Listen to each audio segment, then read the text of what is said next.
কাপত কোনজন তাৰকাই আটাইতকৈ বেছি এবাৰ গোল স্কোৰ কৰিব মই গীতাশ্ৰী আৰু মোৰ হৈতে আছে পিটাৰ এলেক্সটড আৰু আমি এই ধৰণৰ কিছু আলোচনা কৰিম কিন্তু সমান্তৰালকৈ আপোনাৰ মতামত প্ৰথমে কৈ লৈছো যে আপোনাৰ মতামত বিচাৰিছো আপোনাৰ মতে কাৰ বেছি গোল হ'ব ইতিমধ্যে এই যিখন তালিকাৰ দৌৰত আটাইতকৈ বেছি চমক দি মেছি হেট্ৰিক কৰি এতিয়ালৈকে যিকেইখন গেম খেলিছে 5টা গোল মেছিৰ নামত ইতিমধ্যে লিপিবদ্ধ হৈছে কি কয় পিটাৰ কাৰ চমক বেছি হ'ব এতিয়া চাওক মেছিৰ এটা এডভান্টেজ হৈছে মানে যোনে প্ৰথম ৰাউণ্ডত যিবিলাক লিগ ৰাউণ্ডত তাত দুটা অলপ দুৰ্বল টিম থাকে তাৰ এগেইনষ্টত যেতিয়া স্ক'ৰ কৰে মানে সেইটো এটা এডভান্টেজ পজিশ্যনত গুচি যায় হায়েষ্ট গ'ল কাৰণ নেক্সট বোৰত আপুনি স্ক'ৰ কৰিব কেইটা স্ক'ৰ কৰিব পাৰিব নে নোৱাৰে তাৰ কোনো ভৰসা নাই গতিকে এডভান্টেজ যোনে প্ৰথম ৰাউণ্ডত লৈ ল'ব পাৰে মই ভাবো এই এডভান্টেজটো এটা মানে থাকি যায় এতিয়া ষ্টেণ্ডিঙৰ আটাইতকৈ শীৰ্ষটো মেছি আৰু কথা পাতিব গ'লে আজিৰ তাৰিখত ষ্টাৰ কথা পাতিবলৈ গ'লে এই আমাৰ পিছফালে থকা স্ক্ৰীনখনৰ ষ্টাৰ কেইগৰাকীৰ চৰ্চা আটাইতকৈ বেছি হয় গতিকে মেছি আছে মেছি পিছত এমবাপে আছে তাৰপিছত ভিনি জুনিয়ৰ আছে 4টা গতিকে ফাৰ্ষ্ট ৰাউণ্ডত তেখেতসকলৰ পাৰফৰমেন্সটো ভাল হৈছে বাকী দুটাকে আছে দুটা এফালে হালাণ্ডৰ 3টা চাগে কথাটো হৈছে এতিয়া হেৰিকেন দুটাৰ পিছত স্তব্ধ হৈ গ'ল কিন্তু নেক্সট খেল আছে ইংলেণ্ডৰ পানামা লগত গতিকে তাত এটা সুযোগ পাব কিবা এটা চমক দেখুৱাব ক্ৰিষ্টিয়ানো ৰনাল্ডো কি কথা ক'ব কি ক'ব প্ৰথমখনত নোৱাৰিলে তাৰ পিছত দুটা হ'ল এতিয়া নেক্সট খেলখন আছে বুলি কয় কলম্বিয়া এগেইনষ্টত Colombia tough team Latin American team গতিকে কলম্বিয়াই কিমান সুবিধা কৰি দিব ৰনাল্ডোক বা কিমান সুবিধা পাব টিমটো এইটো কোৱাটো অলপ দিগদাৰ কিন্তু মই নাভাবো যে মানে বিৰাট গ'লৰ এটা মানে হেৰি হ'ব বুলি মানে গোল্ডেন বুট কবা আচলতে এই যেটো চৰ্চা হৈ থাকে যে কাৰ বেছি হ'ব আটাইতকৈ বেছি কাৰ গোল থাকিব এই চৰ্চাটোতো আৰম্ভণিৰ পৰা ফ্যানসকলেতো আৰম্ভ কৰিয়ে দিয়ে ক'ব যে আমৰটো বেছি স্কোৰ কৰিব তোমাৰটো কম কৰিব কিন্তু তাৰ মাজতো তালিকা যিখন আছে এতিয়ালৈকে লিওনেল মেছিৰ 5টা গোল আৰ্লিং হালাণ্ডৰ 4টা গোল কিলিয়ান এমবাপেৰ 4টা ভিনি জুনিয়ৰৰ 4টা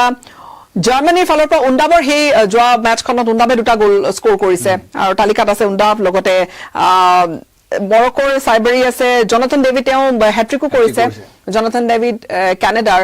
কিন্তু কানাডা কিমান আগবাঢ়িব সেইবোৰ কথা গম পোৱা যাব লগতে মেটিয়াছ কুনিয়া যোৱা ব্ৰাজিলৰ যোৱা মেচখনৰ সৈতে কুনিয়াৰো এতিয়ালৈকে 3টা গোল আৰু ডেনিছ উন্দাবৰ ক্ষমা কৰিব 3টা গোল তাৰ পিছত কাই হাভিটছ আছে 2টা সম্ভৱত গোল জাৰ্মানী কাই হাভিটছ ইয়াৰ লগতে হেদিনাখন ওয়াৰজাবালে 2টা গোল স্কোৰ কৰিছে স্পেইনৰ হৈ তেওঁ 2টা গোল স্কোৰ কৰিছে তেনেহলে তালিকাখনতো আমি বহুতৰে নাম ল'ব লাগিব তালিকাখন বহুত ডাঙৰ কিন্তু কথাটো হ'ল ষ্টাৰ কিজনে কোনখন কান্ট্ৰি ৰিপ্ৰেজেন্ট কৰিছে এটা কানাডা কথা কৈছো কানাডা প্ৰথমবাৰ কাৰণে সেকেন্ড ৰাউণ্ড পাইছে তাৰ পিছৰ এই ৰাউণ্ডত থাকিব না থাকে এইটো আমি গ্যাৰান্টি ল'ব নোৱাৰো গতিকে যিসকলে ফুটবল চাই তো যদি আপুনি চেক এণ্ড বেলেন্স কৰে পেপাৰে পটে চাই তো আপোনাক নালাগিব যে কানাডা নেক্সট ৰাউণ্ডত ইমান সহজ হ'ব গোল হলে ক'ৰবাত এটা ডিফাৰেন্স হ'ব 2টা ডিফাৰেন্স হ'ব তাতকৈ বেছি নহয় গতিকে আপুনি ধৰি লওক কানাডাক আপুনি ড্ৰপ কৰি দিব পাৰে লিষ্টৰ পৰা তেনেকে ধৰি লওক যিবোৰ প্লেয়াৰ এতিয়া স্কোৰ কৰিছে এতিয়া ধৰি লওক আপুনি ফ্ৰান্সক এমবাপে লৈ যাব পাৰে ইহঁতে 2-3টা দল মানে 2-3টা গেম আৰু আগুৱাই যাব গতিকে তাত গোলৰ তালিকাত নিশ্চয় আৰু সংখ্যা গৈ থাকিব এডন হৈ গৈ থাকিব এতিয়া আপুনি ভিনি জুনিয়ৰ কক ব্ৰাজিলৰ সুন্দৰ ফৰ্মত আছে গতিকে আশা আছে যে ব্ৰাজিলৰ নামত ভিনি আৰু স্কোৰ কৰিব নেক্সট মেচখনতো সম্ভৱত যদি ধৰি লওঁ এটা তেনেকে আহিব গোল কিন্তু প্ৰথম ৰাউণ্ডত যিখিনি এডভান্টেজ লৈছে সেইটো কিন্তু বহুত ডাঙৰ এডভান্টেজ যদিহে সেই টিমটো আগলৈ প্ৰগ্ৰেছ কৰে যদি থাকি যায় তেওঁলোকে এতিয়া মেছি আৰ্জেণ্টিনা যদি নেক্সট ৰাউণ্ডত যদি বিদায় মাগে তেতিয়াহে 5 গোলৰ কোনো মিনিং নাথাকিব তাৰমানে কিন্তু সেই ধৰণতো কোন হাৰিব কোন জিকিব গোটেইখিনি থাকিবই নিৰ্ভৰশীল কিন্তু যি ধৰণে আশা কৰা হৈছিলে মেছিৰ পৰা সকলোৱে আশা কৰিছিল আৰু সেই ধৰণে তাৰকাৰ চমক আমি সেইটো কথাই পাতিছো মেছিৰ পৰা যি ধৰণে আশা কৰা হৈছিলে মেছি সেই ধৰণে আচলতে ডেলিভাৰ কৰিছে কিন্তু মেছিয়ে যে হেট্ৰিক কৰিব গোল মানে দুটা খেলত যে 5টা সেইটো চাগে মই নাভাবো যে কোনোবাই আশা কৰিছিল সেইটো অনুমান কৰা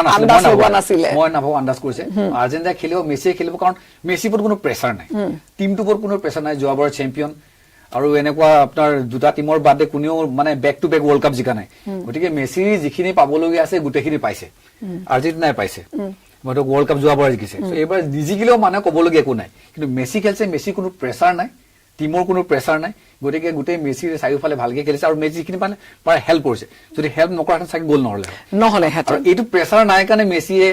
ধুনীয়াকৈ ফ্ৰী ফ্ল' পাৰফৰ্ম কৰিবলৈ সক্ষম হৈছে এতিয়া ইংলেণ্ডৰ টিমটো যদি কওঁ চূড়ান্ত ফৰ্মত দুৰ্দান্ত ফৰ্মত হেৰি কেন থকা বুলি কয় কিন্তু ইংলেণ্ডৰ টিমটো খুব শক্তিশালী টিম এটা বেলিংহামৰ কথা কওক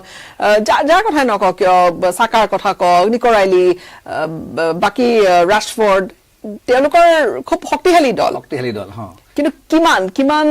স্ক'ৰ তেওঁলোকৰ স্ক'ৰ আনসকলে কৰাও সম্ভাৱনা আছে বহুখিনি মই তেতিয়া আগতেও ক'লো যে ঘানাৰ লগত যেতিয়া খেলখন আছিলে কিন্তু ইমান সহজ নহ'ব ঘানাক আমি ডাৰ্ক হৰ্চ বুলিও ক'লে ভুল নহ'ব গতিকে তেনে ক্ষেত্ৰত মানে কথাটো ফুলিয়ালে যে ইংলেণ্ডে তলকিব নোৱাৰিলে বা ড্ৰতে মানে সীমাবদ্ধ হৈ গ'ল কথাটো হৈছে যে নেক্সট ৰাউণ্ড থাকিলে পানামা লেটিন আমেৰিকান কাণ্ট্ৰি এতিয়া তেখেত ইংলেণ্ড অলৰেডি চাপৰ্ট আছে গতিকে পানামাৰ এগেইনষ্টত কিমান ফ্ৰীলি খেলিব পাৰিব এই বস্তুটো কোৱাটো অলপ দিগদাৰ হয় কাৰণ খেলবিলাক অলপ উলট পালট হৈছে যেন লাগিছে হয় যি ধৰণে ভাবিছিলে সেই ধৰণে খোৱা নাই এতিয়া স্পেইনৰো বহু প্ৰস্পেক্টছ বহুত আছে স্ক'ৰাৰ্ছ হয়তো বহু ওলাব এতিয়া মোৰ অকণমান সকলোৱে চৰ্চা কৰাৰ ভিতৰত অন্যতম এটা নাম আছে আৰু দেখিলে আচলতে তেওঁ খুব শক্তিশালী পিছত থাকে আৰ্লিং হালাণ্ড তো কি কয় হালাণ্ড হ'ল পাৰফেক্ট ষ্ট্ৰাইকাৰ নম্বৰ 9 ষ্ট্ৰাইকাৰ গতিকে তেখেতক বল পালে তেখেতৰ কামেই ষ্ট্ৰাইক কৰা এতিয়া মেছি পাৰফেক্ট ষ্ট্ৰাইকাৰ নহয় মেছি হ'ল নম্বৰ 10ত খেলে বুলি কয় ষ্ট্ৰাইকাৰ মিছ কৰিলে তেখেতে গ'লটো দিব গতিকে নট ডেজিগনেটেড ষ্ট্ৰাইকাৰ নহয় গতিকে তাৰপিছত এইখিনি গ'ল আহিছে হালাণ্ড হ'ল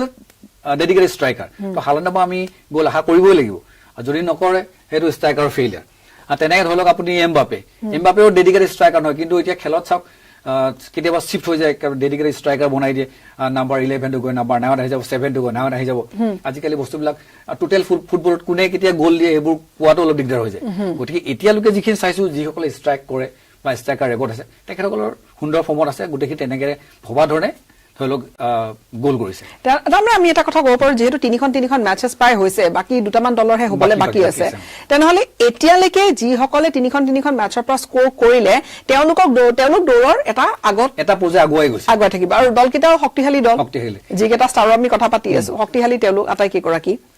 গোটেইখিনি শক্তিশালী দল তথাপি আপুনি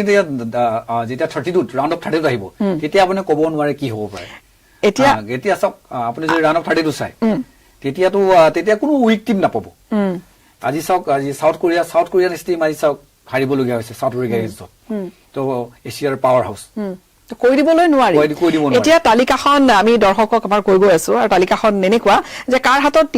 দুটা গ'ল আছে আমি সেইখিনি কথা ক'বলৈ বিচাৰিম গ'ল স্কৰিঙৰ ক্ষেত্ৰত লিঅনেল মেছি ভিনি জুনিয়ৰ আৰ্লিং হালাণ্ড লগতে কিলিয়ান এমবাপে এওঁলোকৰ 4টা গ'ল মেছি 5টা গ'ল তাৰ পিছত মৰক্কোৰ সাইবাৰীৰ হাতত 3টা গ'ল আছে জনাথন ডেভিড কানাডাৰ 3টা সম্ভৱতঃ বাঢ়িল সম্ভৱতঃ জনাথন ডেভিডৰ আজি হাৰিছে 3টা ক্ষমা কৰিব 3টা জনাথন ডেভিডৰ 3টা গ'ল তাৰ পিছত কুনিয়াৰ 3টা গ'ল কুনিয়া যি গৰাকী ব্ৰাজিলিয়ানৰ তেওঁৰ ব্ৰাজিলৰ হৈ 3টা গ'ল দিছে তাৰ পিছত ছুইজাৰলেণ্ডৰ মানজাম্বিৰ তেওঁৰ আছে 3টা গ'ল জাৰ্মানীৰ ডেনিছ উণ্ডাবৰ কথা আমি জাষ্ট পাতিছিলো উণ্ডাবৰ 3টা গ'ল আছে তাৰ পিছত দুটা গ'লৰ তালিকাত যদি আমি কওঁ ডাঙৰ যিখিনি নামৰ কথা আমি কওঁ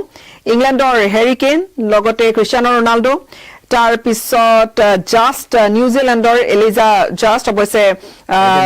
টিমত অলৰেডি বাহিৰ হোৱাৰ নিচিনা হৈছে সেইটোৱে ক'বলৈ বিচাৰিছিলো তাৰ পিছত কাই হাভিটছৰ নাম লৈছিলো কাই হাভিটছৰ তেওঁলোকৰ প্ৰস্পেক্ট আছে আগলৈ আৰু সংখ্যা বাঢ়িব পাৰে 2টা গ'ল তেওঁৰ নামত আছে গাকপো নেদাৰলেণ্ডছৰ 2টা গ'ল তেওঁৰ নামত আছে তাৰ পিছত জাপানৰ উডাৰ নামত আছে 2টা গ'ল আৰু ইয়াছিনাৰি ছুইডেনৰ তেওঁৰ হাতত 2টা গ'ল আছে কামাডা জাপানৰ তেওঁৰ হাততো 2টা গ'ল আছে তালিকাখন দিকা আৰু মিকেল জাবালৰ কথা আমি পাতি আছিলো জাবালৰ হাতত 2টা গ'ল আছে অৰ্থাৎ এনেকৈ চাবলৈ গ'লে ইয়াতো তালিকাখনতো বহুত আছে কিন্তু কথা পাতিবলৈ গ'লে আমি যিকেইটা এটা টিমৰ নাম লোৱাৰ লগে লগে যিকেইখন মুখ আমাৰ সন্মুখত আহি যায় ফ্ৰান্স বুলি কোৱাৰ লগে লগে প্ৰথমে এমবাপেৰ মুখখন আহে এইকেইগৰাকী তাৰকা যিকেইগৰাকী তাৰকাৰ মেচ আৰু দুভৰি জাটো চাবলৈ গোটেই ফুটবল বিশ্ব ৰৈ আছে নে কি কয় সেইটোৱে মানুহে এতিয়া চাওক এটা কোনোবা ডিফেণ্ডাৰ স্ক'ৰ কেতিয়াবা কৰি দিব পাৰে তো মানুহে সেইটো মেটাৰ নকৰে এতিয়া কোনোবা কেতিয়াবা লাষ্ট মোমেণ্টত গ'লকিপাৰ স্ক'ৰ কৰি দিয়ে পেনাল্টি হওক তেনেকুৱা হৈছে বহুত সময়ত ষ্ট্ৰাইক নকৰে কিন্তু উইংগাৰ ষ্ট্ৰাইক কৰে মিডফিল্ডাৰ ষ্ট্ৰাইক কৰে ডিফেন্সাৰ কেতিয়াবা গ'ল হৈ যায় তো চ' ডেফিনেটলি কিন্তু যিবোৰ ষ্ট্ৰাইকাৰ থাকে সিহঁতক কাম হ'ল ষ্ট্ৰাইক কৰা, সিহঁতে গ'ল দিব লাগে আৰু টিমক জয়ে দিশে লৈ যাব লাগে, ডিফেণ্ডাৰৰ কাম হ'ল ডিফেন্স কৰা। কিন্তু কেতিয়াবা খেলবোৰ উলট পালট হৈ যায়, নোহোৱা ঘটনা ঘটে, ষ্ট্ৰাইক নকৰিবলগীয়াটো ষ্ট্ৰাইক কৰি দিয়ে, তাৰপিছত বাকী থাকিলে অউন গ'ল হৈ যায় কেতিয়াবা। গতিকে এতিয়া ধৰি লওক মই আমি গ'লৰ কথা কৈছো, কোনে গ'ল কিমান আগবাঢ়িলে, কিন্তু সেইটোৱে কৈছো প্ৰথম ৰাউণ্ডত যিখিনি আগবাঢ়িলে সেইটো সদায় এডভান্টেজ। যদি সেই টিমটো এতিয়া যদি আৰ্জেণ্টিনা যদি কোৱাৰ্টাৰ ফাইনেললৈকে যায় তো বহুত এডভান্টেজ গ'ল আৰু হ'ব, আৰু সেই ৰেকৰ্ডো ভাঙিবলৈ অলপ দিগদাৰ হয়। এতিয়া ৰেকৰ্ডৰ কথা কৈছে, যিহেতু বিশ্বকাপত আটাইতকৈ বেছি ৰেকৰ্ড মিৰাচেভ ক্লোজৰ আছিলে 16টাৰ সৈতে, এতিয়া মেছিৰ 18টা,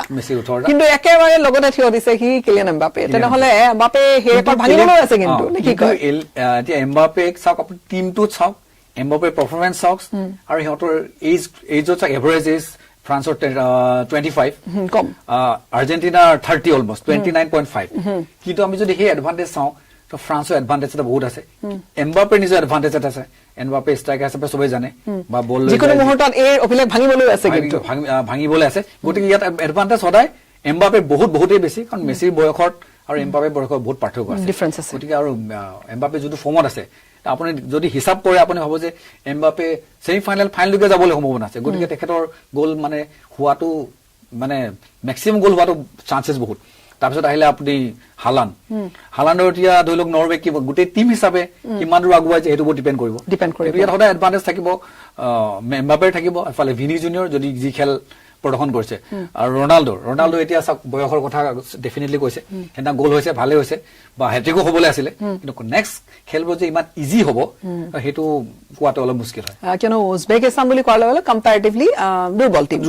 দুৰ্বল টিম। সেই মেচখন যদি এতিয়া ধৰি লওঁ আমি পৰ্তুগাল স্পেইনৰ মেচ এখন হ'ল বা পৰ্তুগাল আৰ্জেণ্টিনা মেচ এখন হ'ল, তেনেহলেতো কথা নিশ্চিতৰ ওপৰত সুকীয়া হৈ পৰিব।